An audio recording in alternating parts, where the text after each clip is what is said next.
My name is Dan Young, and welcome to the Millionaire Code podcast. I'm a self-made guy that has made multi-million-dollar businesses from scratch. There's no way I could have done it without the help of mentors who provided me with the wisdom and guidance to help me create the formula for success. Each week on my podcast, I'm going to interview a hugely successful business person that will provide you their secrets to success, and that way can act as your mentor too. I can't wait to share their stories and takeaways with you. Welcome to Dan's Millionaire Code.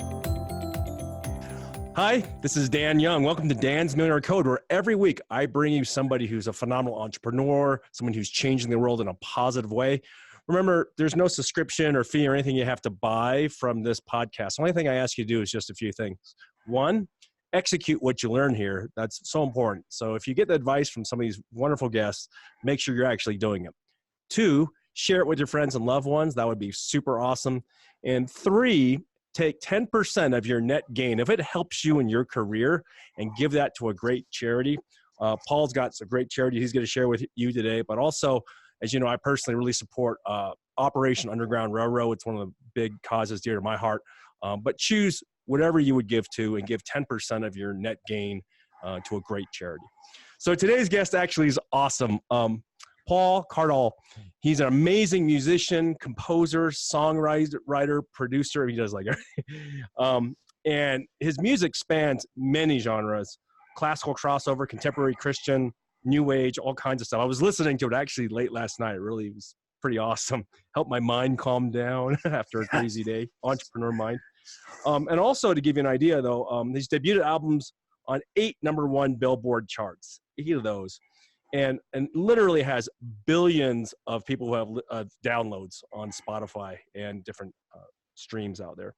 And then recently, well, not recently, but a little bit a while ago, started a nonprofit organization dedicated to helping those affected by congenital heart disease. So, Paul, thanks, man, for being on. This is awesome. Yeah, Dan, it's so good to be with you. Yeah.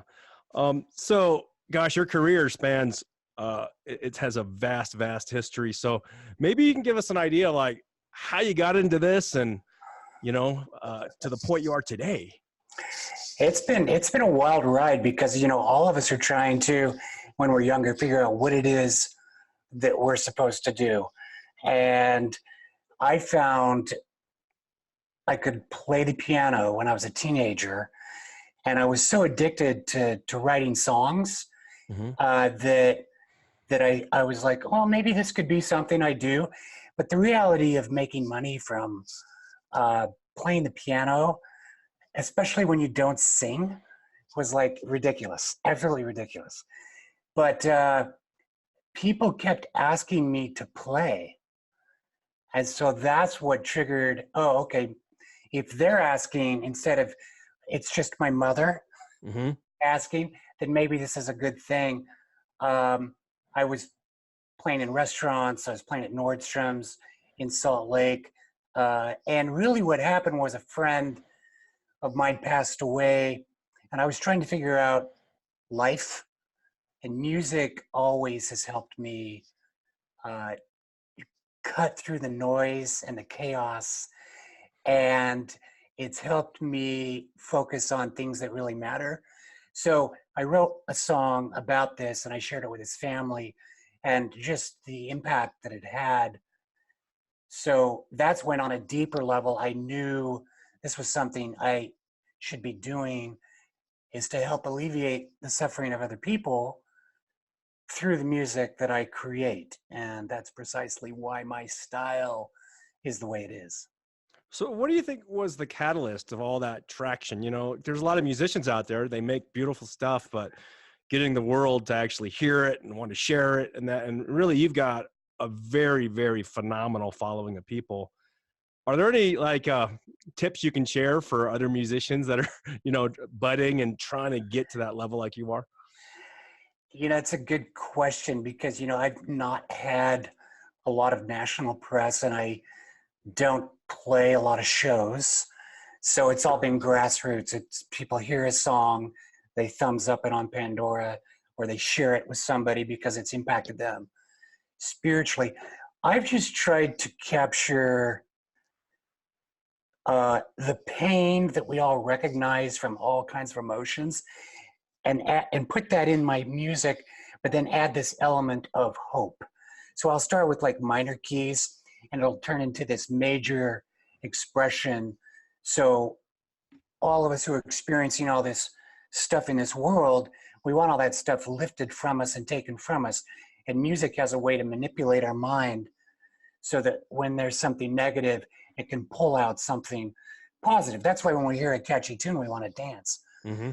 But I've just tried to focus on the spiritual aspect of everybody, regardless of their faith, but to tap into the spirituality that we all have within us.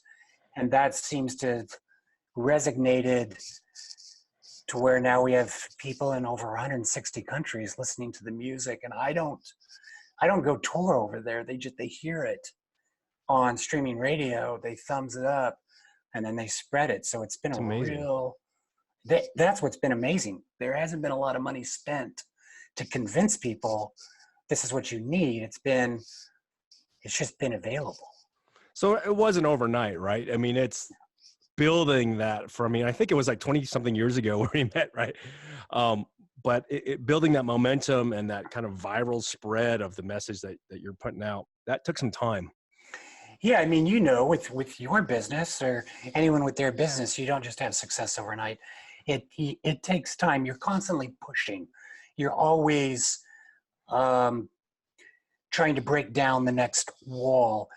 A pivotal moment happened for me when I was in Nashville and I heard somebody say, they asked a question to business people. They said, "Are you driven to success, or are you being led Mm-hmm. to success?" And this guy was a Christian. My friend that was with me was Islam. And so we just interpret that more of the universe has a place for you. And there seems to be this energy that you're able to draw upon, call it the law of attraction, the secret, the power of intention. But when you go from, I don't know if I can do this, to, oh yeah, we're going to get this done. We're going to make this happen. You have to have vision. Mm-hmm. And, I witness things that are just unusual, and I apply those to the mentality of my life. For example, I went skiing in Dubai.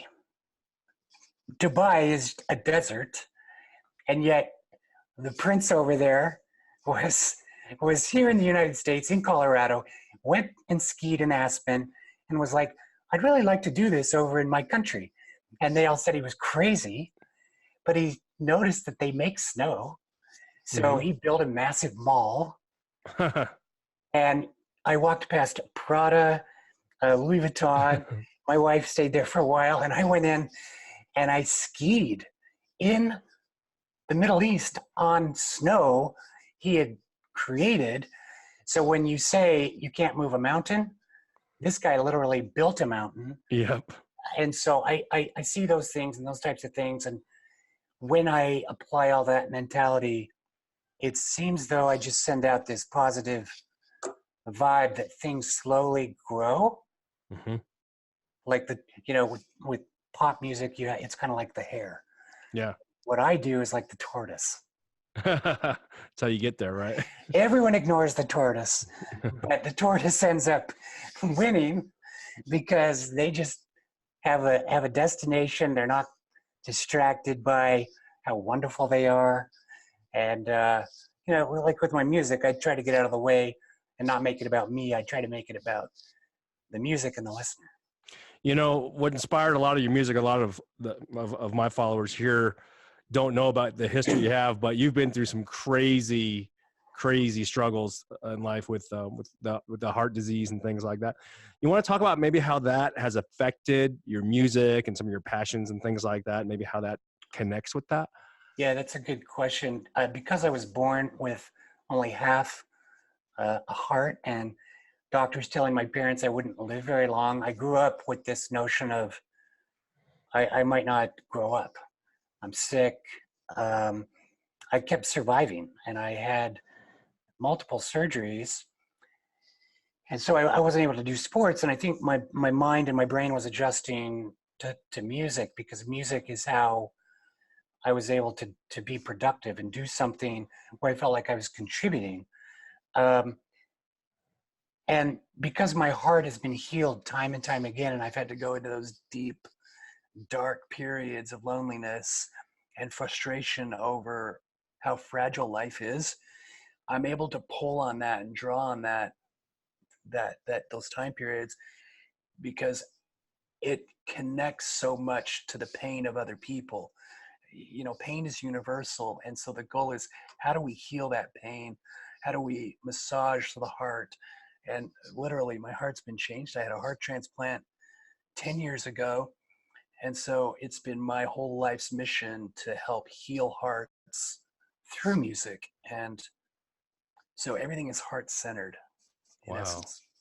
Yeah. Listening to your music, you could feel that emotion in your music. You could feel that passion, all that power through Thank that. you. It's pretty cool that you've been able to take that and transfer it out of you into that, and it connects with other people. They can really feel it inside, and it gives them that warmth. There's a certain, I don't even know how to describe it though. It's pretty cool though, because it's very unique.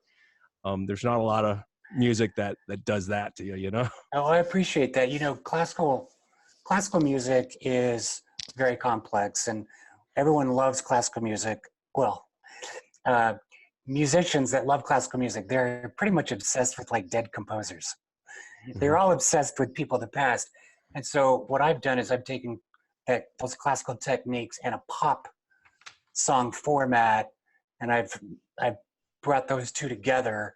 So you have, a 3-minute piece that you can actually, everybody universally can understand and appreciate. And it's not as technical, it's more simple. Mm-hmm. So what's the biggest reason, I'm going to pivot a little bit. What's the biggest reason you think musicians, fail? What's the number one reason why they don't make it, in your industry? I think number one, they don't study how music is a business. They don't treat it like a lemonade stand. They treat write this down myself. Yeah. Seriously, they think that all they have to do is go on a show and be discovered, and everything works out. The reality we all know in life is nobody really cares about us in the sense of our business. Everybody's trying to survive on their own. Everybody's trying to do their own thing. People come in and out of your lives to help you, but you can't rely on being discovered or this lottery ticket. You have to be educated and understand the music industry. Where I was fortunate was growing up on VH1, we had Behind the Music. Mm-hmm.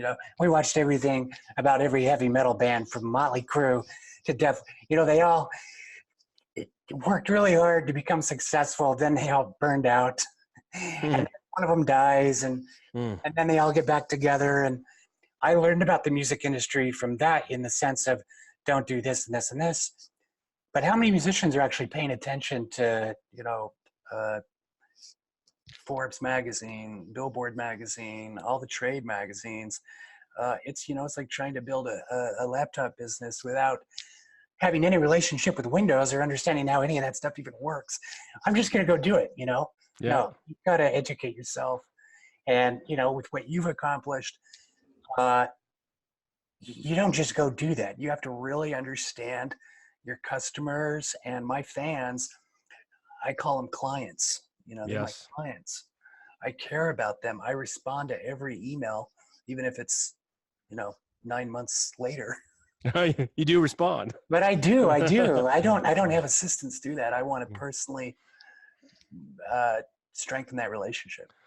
So the first step for a musician out there, let's say, because you've got lots of guys and girls that are 18, 19, 20, some watching this podcast.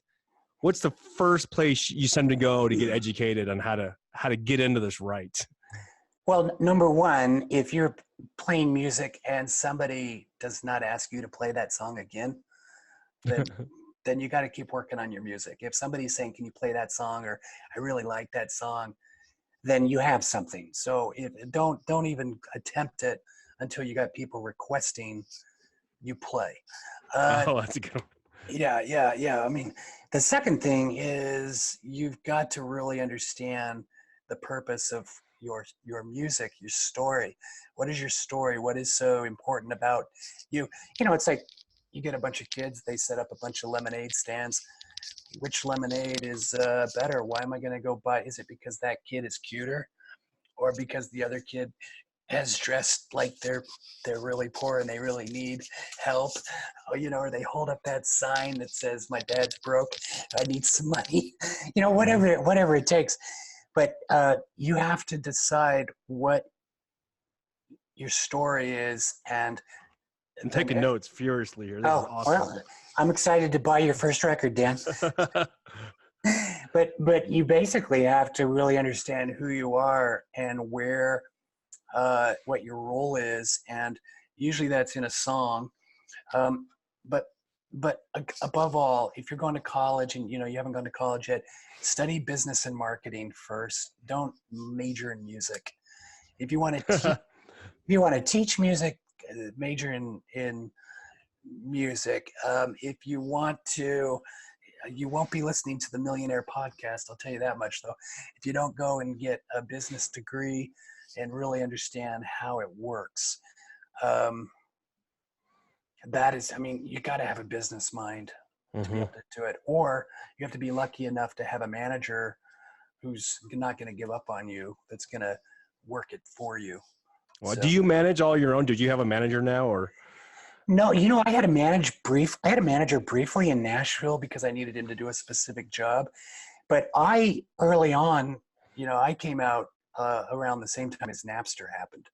Oh, wow. So I had an album with Richard Paul Evans, who wrote the Christmas Box. Yeah. Yeah, Utah and Snow. Awesome.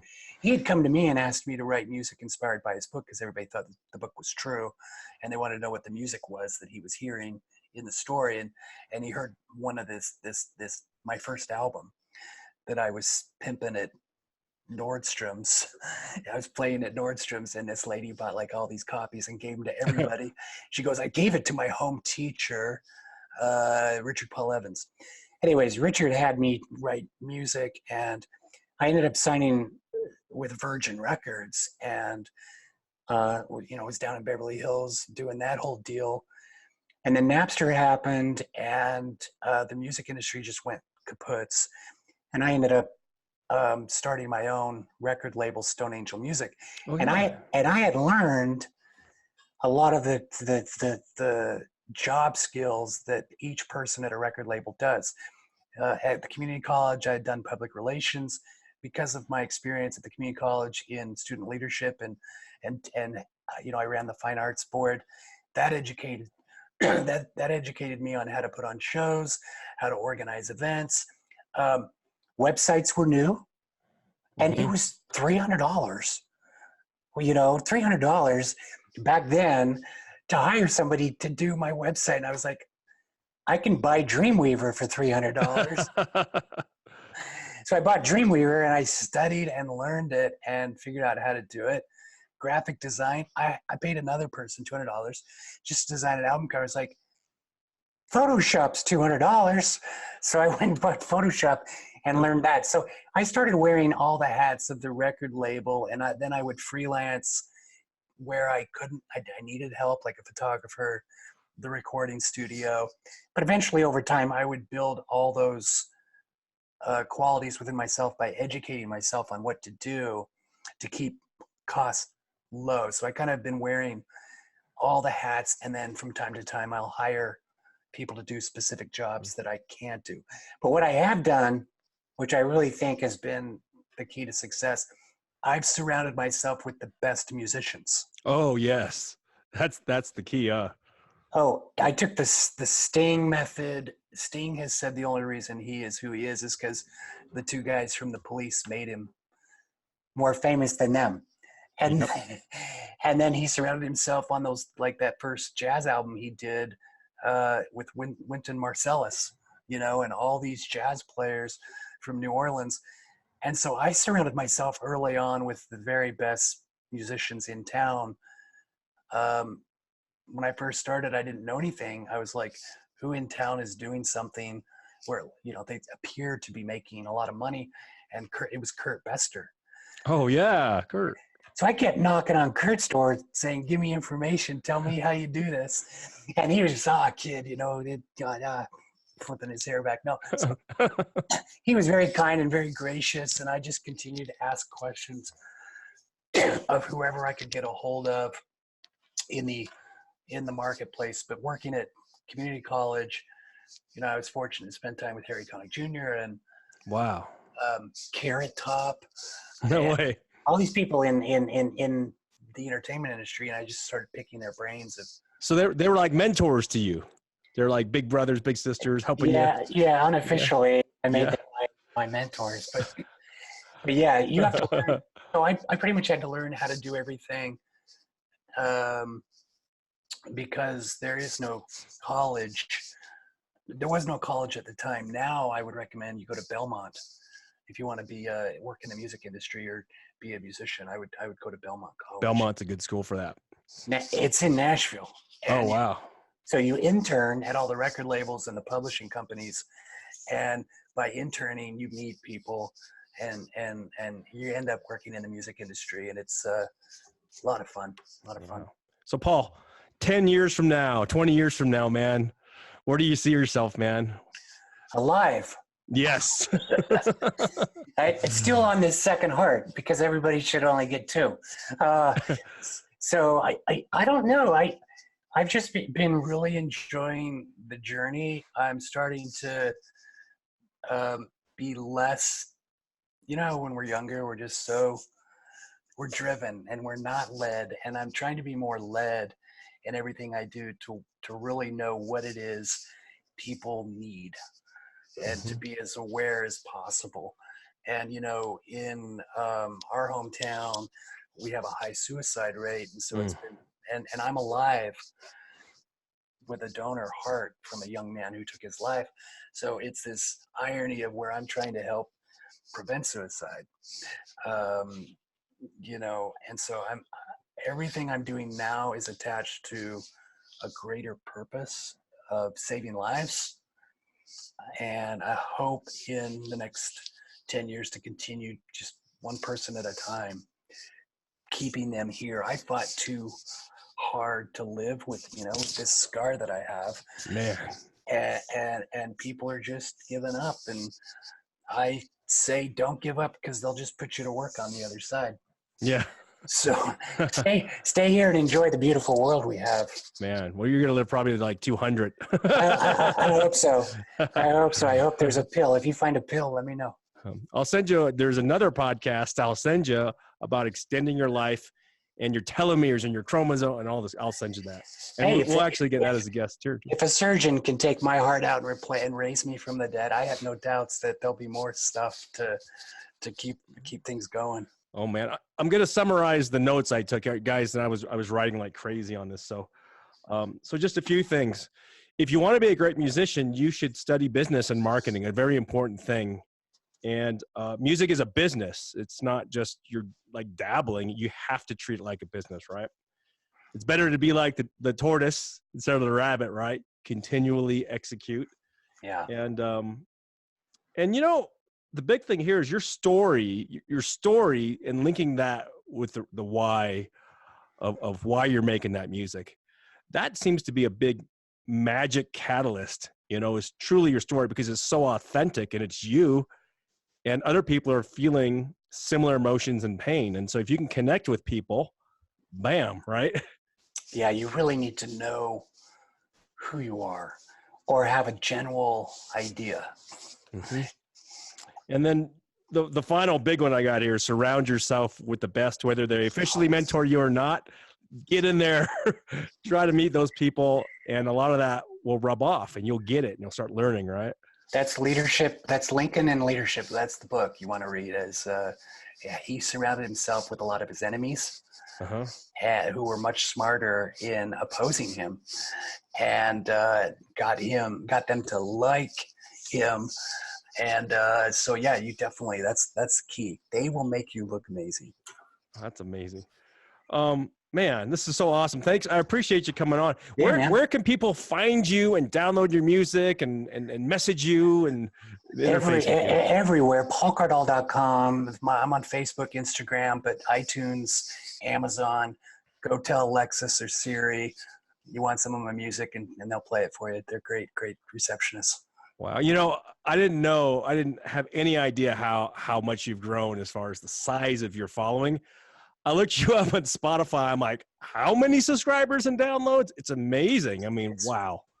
I've been really blessed. 160 countries. It's crazy. It's really crazy.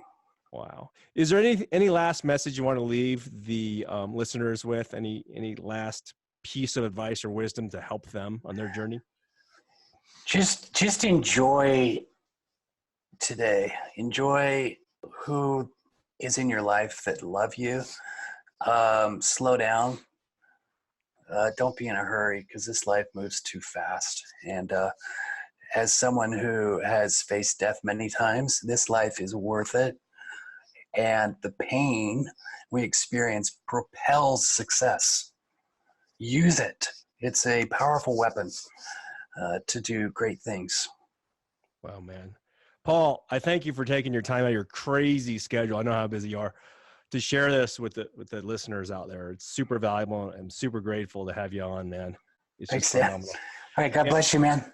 All right, man. I appreciate you. And to everyone else out there, remember, there's no fee, there's no commercials, there's no ads on this. All we ask is that you execute, share it with your loved ones and friends, and take 10% of your gain and donate it to a great charity. I appreciate you, and have a great week. We'll see you next week. And thanks, Paul. See you later. Bye-bye.